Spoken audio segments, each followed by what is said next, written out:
Pan promotion అనేది ఈరోజు మన టాపిక్.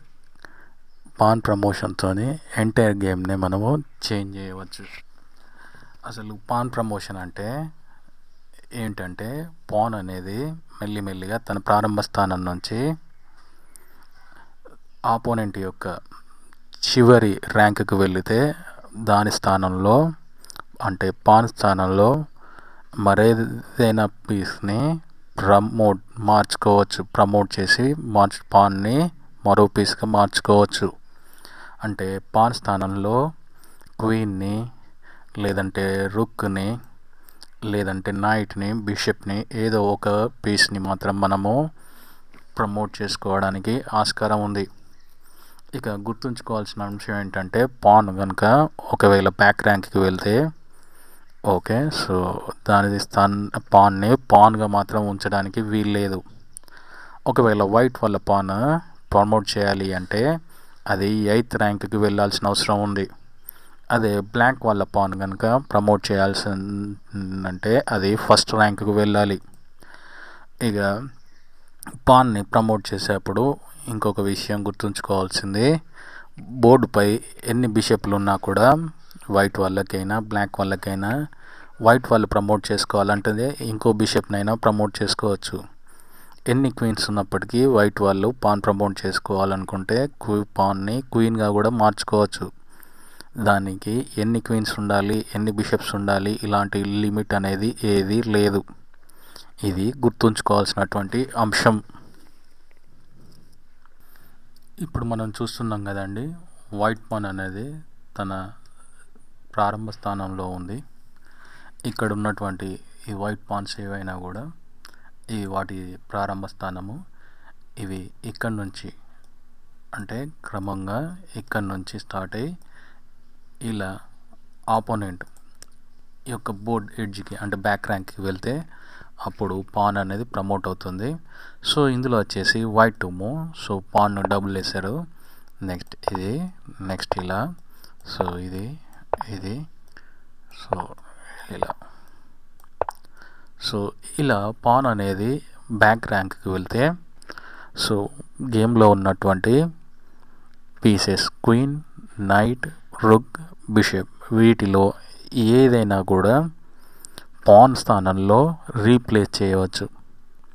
సో దీనినే మనం పాన్ ప్రమోషన్గా అంటాము.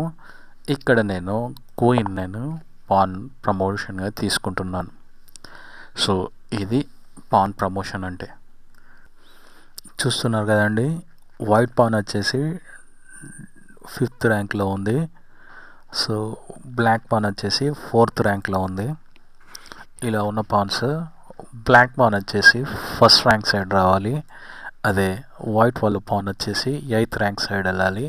సో ఇలా ఈ రెండు పాన్లు అనేవి సో మూవ్ అవుతూ ఉండి, సో ఒకవేళ బ్యాక్ ర్యాంక్కి వెళ్తే అవి పాన్ ప్రమోట్ అయ్యి ఏదైనా పీస్ని మనం తీసుకోవచ్చు. ఇక్కడ ఇద్దరు ప్లేయర్స్ కూడా క్వీన్ని తీసుకున్నారు. ఇది గమనించాల్సినటువంటి అంశం.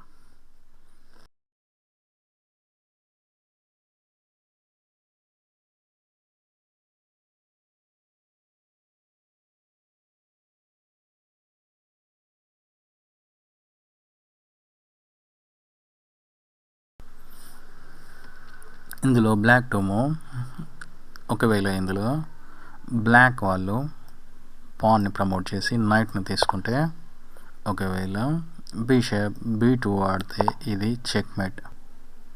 అలా కాకుండా ఇదే పాన్ని బ్లాక్ వాళ్ళు ప్రమోట్ చేసి సో క్వీన్ తీసుకుంటే ఇది వైట్ వాళ్ళు విన్ అవ్వడానికి కాకుండా బ్లాక్ వాళ్ళు విన్ అవ్వడానికే ఆస్కారం ఎక్కువగా ఉంది. సో అందుచేత సో ఇది మోడర్న్ ఎరాలో మరింత డెప్త్గా గేమ్ని మార్చడానికి సో అన్ని రూల్స్ని ఒకే మాదిరిగా మార్చి ఇక్కడ పాన్ ప్రమోషన్లో ఏ పీస్నైనా ప్రమోట్ చేసుకోవచ్చు అనేటువంటి రూల్ని చేయడం జరిగింది.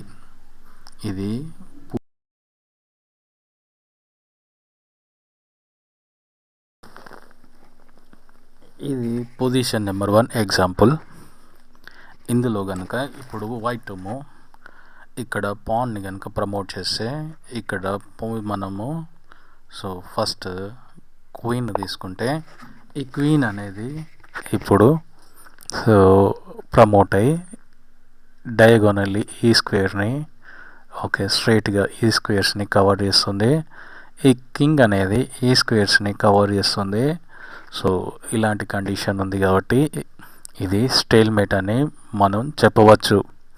అందుచేత ఇక్కడ క్వీన్ తీసుకోవడం అనేది చాలా బ్లండర్. అందుకనే మనము ఇక్కడ పాన్ ప్రమోట్ చేస్తే ఒకవేళ నైట్ను తీసుకుంటే ఇది డ్రా అయ్యేటువంటి పొజిషన్. ఓకే సో ఇది డ్రా అవుతుంది.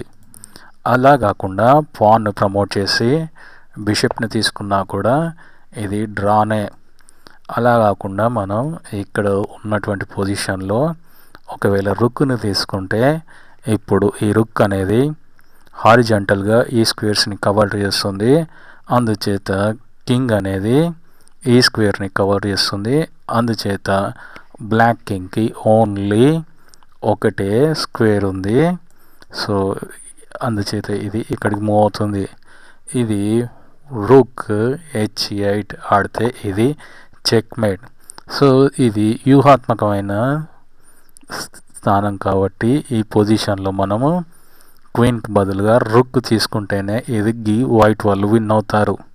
అది గమనించాల్సినటువంటి అంశం.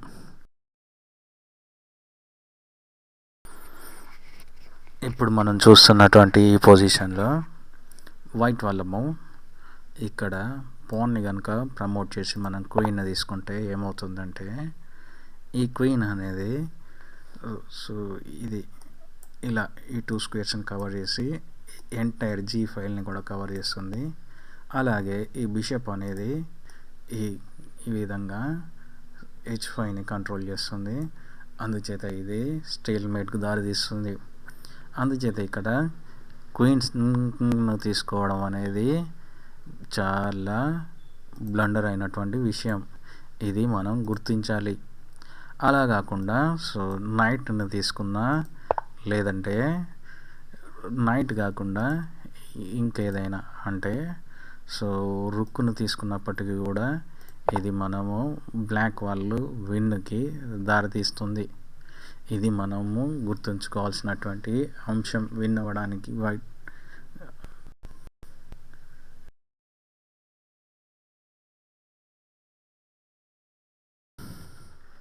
ఇప్పుడున్న ఈ పొజిషన్లో వైట్ వాళ్ళు కనుక పాన్ పుట్ చేసి క్వీన్ని ప్రమోట్ చేసుకుంటే ఇది సో ఇది పొజిషన్. ఇందులో బ్లాక్ వాళ్ళు వచ్చేసి వైట్ వాళ్ళని చెక్మేట్ చేయడానికి ఛాన్స్ ఉంది. అది ఏ విధంగా అంటే queen c2 check. Okay next white to move only 1 move king a1. Next black to move queen c1. ఇది చెక్మేట్కు దారితీస్తుంది. ఇది ఈ విధంగా పాన్ను ప్రమోట్ చేసి రుక్కును కానీ బిషప్ని కానీ తీసుకున్న బ్లాక్ వాళ్ళు విన్ అయ్యేటువంటి ఆస్కారం ఉంది. అలా కాకుండా కొంచెం ఆలోచించి పాన్ని ప్రమోట్ చేసి నైట్ని తీసుకుంటే ఇది వెంటనే నైట్ అనేది ఫోర్క్కు దారితీస్తుంది.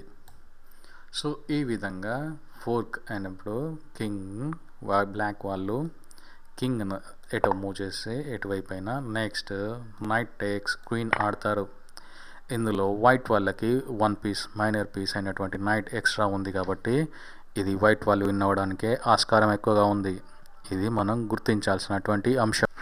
ఎప్పుడైతే మనం పాన్ని ప్రమోట్ చేస్తున్నామో అక్కడ ప్రమోట్ అయ్యేటువంటి పీస్కి అన్ని పాసిబిలిటీస్ని చెక్ చేయాలి. ఎందుకంటే పాన్ అనేది ఎంటైర్ గేమ్ని చేంజ్ చేసేటువంటి పీస్ కాబట్టి. సో ఇక్కడ సో దీనికి సంబంధించినటువంటి ఎగ్జాంపుల్ ఇప్పుడు మనం పరిశీలిద్దాం.